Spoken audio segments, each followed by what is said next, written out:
नमस्कार। मैं आचार्य सूरज कुमार। संस्कृत सूरज के इस चैनल पर आपका एक बार फिर से स्वागत है। आज हम लोग पढ़ेंगे किरातार्जुनीयम प्रथम सर्ग। पाठ थोड़ा लंबा है, देख लीजिए आप। लेकिन इस पाठ को अगर आप शुरू से अंत तक देखते हैं तो मेरा विश्वास है कि प्रथम सर्ग से किरातार्जुनीयम से कोई भी प्रश्न पूछा जाएगा तो आप लोग आसानी से उत्तर दे दीजिएगा। अगर आपके पास पूरा वीडियो देखने का समय है इस वक्त तभी देखिए, अन्यथा बाद में देख लीजिएगा। लेकिन जब भी देखिएगा पूरा देखिएगा, ताकि आपका जो ध्येय है इस वीडियो पर आने का, किरातार्जुनीयम पढ़ने का, प्रथम सर्ग पढ़ने का, ये पूरा हो जाए, आप अच्छे से समझ जाएं। ठीक है, तो पाठ शुरू करते हैं। पहले पढ़ेंगे हम लोग किरातार्जुनीयम की कथा, फिर कथा की पृष्ठभूमि, फिर विषय वस्तु और फिर पूरा प्रथम सर्ग का पूरा कहानी पढ़ने वाले हैं। शुरू करते हैं। देखिए, किरातार्जुनीयम की कथा शुरुआत कर रहे हैं। महाकवि भारवी का एकमात्र ग्रंथ है महाकाव्य किरातार्जुनीयम। महाकाव्य का नामकरण किरात वेशधारी शंकर तथा पांडु पुत्र अर्जुन के युद्ध की कथा को लेकर किया गया है, जो इस काव्य की प्रमुख घटना है। संपूर्ण महाकाव्य 18 सर्गों में निबद्ध है। शब्द नहीं होगा, यहाँ सर्ग होगा। ठीक है, मैं यहाँ अंडरलाइन करता हूँ। महाकाव्य के नायक हैं वीर अर्जुन, जो पाशुपतादि दिव्य अस्त्रों की प्राप्ति के लिए इंद्रकील नामक पर्वत पर तपस्या करते हैं। नायक के चारित्रिक महत्व को बढ़ाने के लिए कवि ने शंकर भगवान को किरात के रूप में प्रस्तुत किया है। काव्य का मुख्य रस है वीर रस एवं श्रृंगार आदि रस इसके सहकारी हैं। महाकाव्य श्री शब्दों से प्रारंभ होता है और प्रत्येक सर्ग के अंत में पद्य में लक्ष्मी शब्द का प्रयोग किया गया है। श्री शब्दों से आरंभ होता है और सर्ग के अंत पद्य में लक्ष्मी शब्द का प्रयोग किया गया है। अब आते हैं कथा की पृष्ठभूमि पर। किरातार्जुनीयम महाकाव्य की कथा महाभारत पर आधारित है। महाभारत को कई नाटकों और महाकाव्यों का उपजीव्य होने का गौरव प्राप्त है। यह काव्य महाभारत की मुख्य कथा से ही संबद्ध है। पांडु की मृत्यु के बाद पांडव धृतराष्ट्र के संरक्षण में रहने लगे। ज्येष्ठ पांडव जब युवक हुए तब धृतराष्ट्र ने उन्हें हस्तिनापुर का युवराज बनाया। धृतराष्ट्र का ज्येष्ठ पुत्र दुर्योधन युधिष्ठिर के युवराज बन जाने से ईर्ष्या से जल रहा था और उससे अत्यंत द्वेष करने लगा था। दुर्योधन ने पांडवों को हर प्रकार कष्ट देने और उन्हें नष्ट करने का जाल रचा, किंतु पांडव बचते गए। उन्हें लाक्षागृह में भी जला डालने का षड्यंत्र दुर्योधन ने रचा था, किंतु इस बार भी पांडव बच निकले। वह ब्राह्मणों का वेश धारण कर गुप्त रूप में रहने लगे। इसी अवधि में अर्जुन ने द्रुपद राजा के दरबार में द्रौपदी के स्वयंवर में अपने धनुष चलाने का कौशल का प्रदर्शन किया। राजकुमारी द्रौपदी 5 पांडवों की पत्नी बनी। जब धृतराष्ट्र को पांडवों के जीवित होने का समाचार मिला तो उन्होंने उन्हें बुलाकर अपने पुत्रों तथा पांडवों में राज्य का विभाजन कर दिया।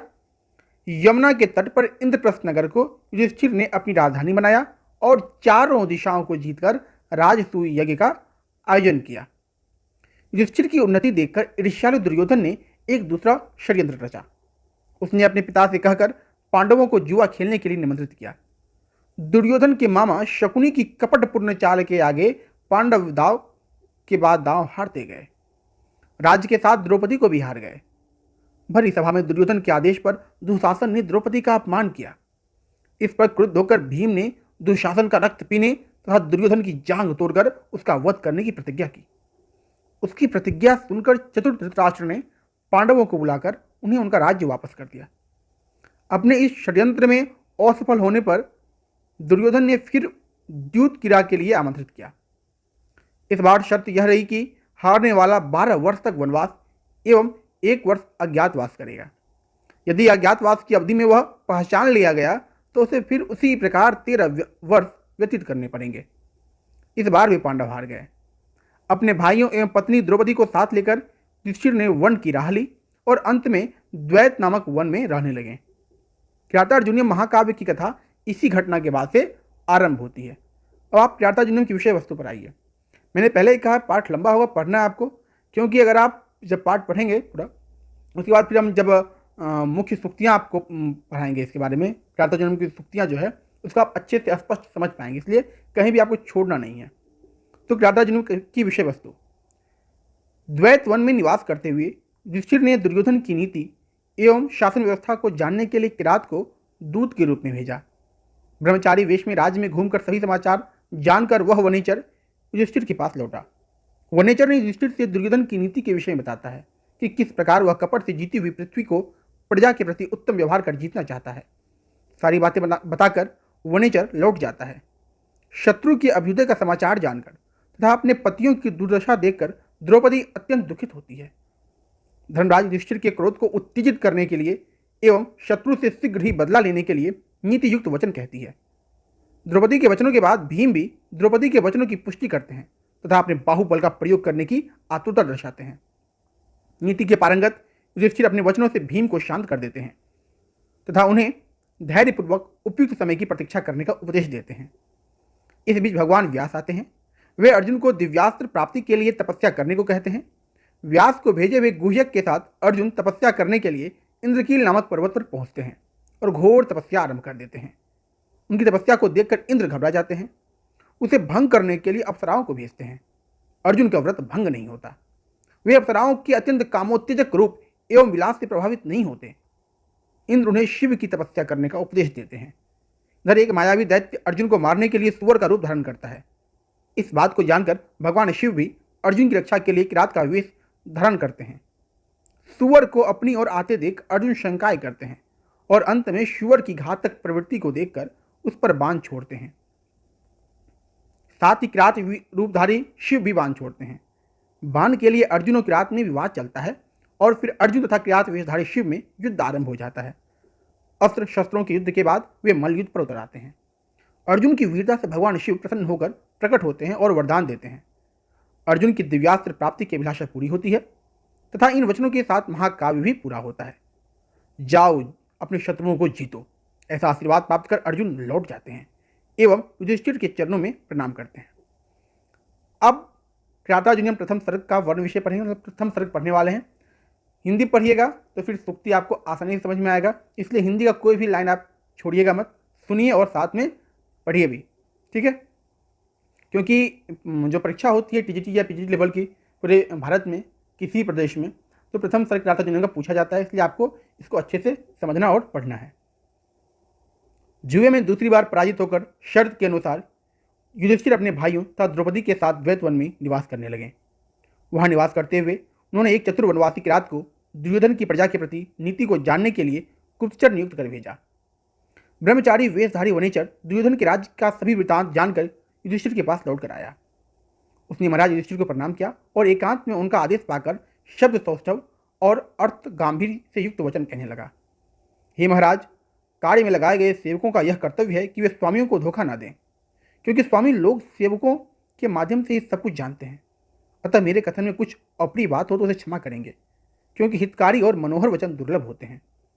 जो मंत्री राजा को उचित उपदेश नहीं देता है वह कुत्सित होता है, और राजा हितेक्षु मंत्री की सलाह नहीं मानता वह राजा योग्य राजा नहीं होता। मंत्रियों और राजाओं में परस्पर अनुकूलता होने पर ही राज्य की समृद्धि होती है। राजाओं का चरित्र दुर्बोध होता है। मेरे जैसा मंदबुद्धि व्यक्ति इसे भला कैसे जान सकता है। फिर भी शत्रुओं के गुप्त रहस्यों का जो कुछ भेद में पा सका वह आपका ही प्रभाव है। सिंहासन पर आसीन होकर दुर्योधन भी आपसे भयभीत है और पराजय की आशंका करता है। अतः कपट से जीते गए राज्य को उत्तम नीति का आचरण कर अपने वश में करने के लिए प्रयत्नशील है। कुटिल होते हुए भी वह गुणों का अर्जन करके अपनी कीर्ति का विस्तार कर रहा है। काम, क्रोध आदि मानसिक विकारों को जीतकर वह मनु द्वारा प्रतिपादित राजधर्म को मार्ग पर चलने का प्रयत्न कर रहा है और दिन तथा रात्रि विभाजन कर आलस त्याग कर अपने प्रभाव को बढ़ा रहा है। सेवकों के साथ मित्रों की तरह, मित्रों के साथ संबंधियों की तरह एवं संबंधियों के साथ आत्मियों की तरह व्यवहार कर राज्य के सभी वर्गों को सम्मान देता है। सभी में संतोष है। धर्म, अर्थ और काम का समान रूप से सेवन करता है और ये सभी दिन दूनी रात चौगुने बढ़ रहे हैं। साम, दान, दंड, भेद आदि उपायों का भी दुर्योधन बड़ी दक्षता से प्रयोग करता है। मधुर वचन से लोगों को अपने वश में करने के लिए दान देता है। दान के साथ यथोचित सत्कार करता है। विशेष रूप से सत्कार भी गुणों के आधार पर ही करता है। न्याय पालन में भी वह निष्पक्ष है और केवल कर्तव्य पालन की भावना से अपराध करने पर शत्रु को और पुत्र को भी दंड देने में नहीं हिचकता। धन के लोभ या क्रोध के वशीभूत होकर ही किसी को दंड नहीं देता। शत्रुओं में भेद डालने पर चतुर स्वजनों का रक्षक नियुक्त कर उनके ऊपर शंका करता हुआ भी शंका रहित सा आचरण करता है। सेवक जब कार्य पूरा कर देते हैं तो उन्हें प्रचुर धन देकर अपनी कृतज्ञता भी प्रदर्शित करता है। सभी उपायों का दुर्योधन ने सुंदर ढंग से विनियोग किया है। वे सुंदर परिणाम उत्पन्न कर रहे हैं, उसकी समृद्धि का भविष्य उज्जवल बना रहे हैं। धन संपत्ति उसके पास इतनी प्रचुर है कि उसके सभा भवन का आंगन घोड़ों और रथों से खचाखच भरा है तथा दान कर देने वाले राजाओं द्वारा उपहार में दिए गए हाथियों के मलस्राव से गीला हो गया है। कृषक वर्ग भी खुशहाल और बिना परिश्रम के ही नदियों के जल से सिंचाई करके फसल पा रहे हैं। वर्षा के ऊपर आश्रित नहीं है, क्योंकि दुर्योधन उनकी भलाई करने में तत्पर है। पृथ्वी से गुणों के कारण एक दुधारू गाय की तरह अनेक प्रकार के धन उत्पन्न कर रही है। उसके सैनिक भी अनुकूल हैं। वीर, यशस्वी, धनुर्धारी योद्धा बिना किसी गुटबंदी और पारस्परिक विरोध से उसका प्रिय कार्य करने में भी प्राणों की बाजी लगातार जुटे हुए हैं। स्वामी भक्त दूतों के द्वारा वह अपने आधीन राजाओं के सभी बातों को जान लेता है। उसकी योजनाएं इतनी गोपनीय रहती है कि कार्य हो जाने के बाद ही पता चलता है कि दुर्योधन क्या चाहता था। सभी राजा उनके मित्र हो गए हैं। उसे धनुष उठाने या क्रोध से भौं टेढ़े करने की भी जरूरत आवश्यकता नहीं है। राजागण उसकी आज्ञा को फूलों की माला की तरह शिरोधार्य करते हैं। इन सब के अलावा वह धर्म कर्म में भी लगा हुआ है। अपने अनुज नवयुवक दुशासन को युवराज बनाकर पुरोहित के आदेश से यज्ञ भी कर रहा है, किंतु इन सब के बावजूद निष्कंटक पृथ्वी का शासक होकर भी आपसे पराजय की आशंका करके वह भयभीत है। इसका प्रमाण यह है कि यदि सभा में वार्तालाप में आपका नाम ले लेता है तो अर्जुन के अतुल पराक्रम का ध्यान कर वह दुखी हो जाता है और अपना सिर लटका लेता है। वह आपके साथ कुटिलता करने में तत्पर है, अतः आप उसका प्रतिकार कीजिए। इस प्रकार कहकर युधिष्ठिर से पुरस्कार आदि के रूप में सत्कार प्राप्त कर वनेचर चला गया। युधिष्ठिर ने भी कुटिया में प्रवेश कर द्रौपदी एवं भाइयों के सामने वनेचर द्वारा बताया गया सारा वृत्तांत कह सुनाया।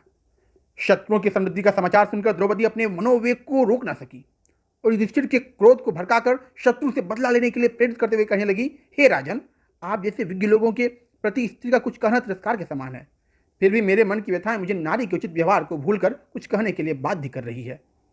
अपने इंद्रतुल्य पराक्रमी पूर्वजों द्वारा चिरकाल तक अधीन की गई पृथ्वी को आपने वैसे ही त्याग दिया है जैसे मदस्त्राव युक्त हाथी माला को फेंक देता है। जो लोग छल करने वालों के प्रति छल नहीं करते वे धूर्तों का शिकार बन जाते हैं।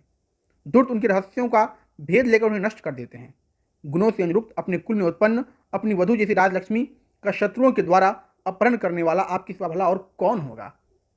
आप इस मनीजनों द्वारा निंदित मार्ग में चल रहे हैं। आपकी क्रोध की अग्नि अब क्यों नहीं भड़कती।